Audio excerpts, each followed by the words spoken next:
நண்பர்கள் அனைவருக்கும் நமது சிஎஸ்கே லாட்டரி ஏஜென்சியின் அன்பு வணக்கம்.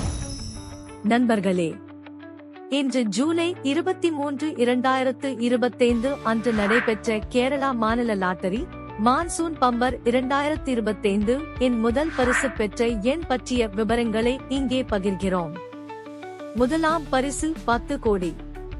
டிக்கெட் எண் MC67852. இது கண்ணூர் மாவட்டம் பையனூர் என்ற இடத்தில் இந்த நம்பர் வென்றுள்ளது. வெற்றி பெற்ற அனைவருக்கும் நமது சிஎஸ்கே ஏஜென்சியின் சார்பாக வாழ்த்துக்களை தெரிவித்துக் கொள்கிறோம். உங்கள் டிக்கெட்டும் இவற்றில் ஏதேனும் பொருந்துகிறதா என சோதித்து பாருங்கள். இக்காணொளி தகவலுக்காக மட்டுமே உருவாக்கப்பட்டுள்ளது. அனைத்து தகவல்களும் கேரளா அரசு லாட்டரி துறை வெளியிட்ட அதிகாரப்பூர்வ PD-யில் இருந்து பெறப்பட்டவை. மீண்டும் அடுத்த ஒரு பதிவில் சந்திக்கும் வரை நான் உங்கள் CSK. நன்றி, வணக்கம்.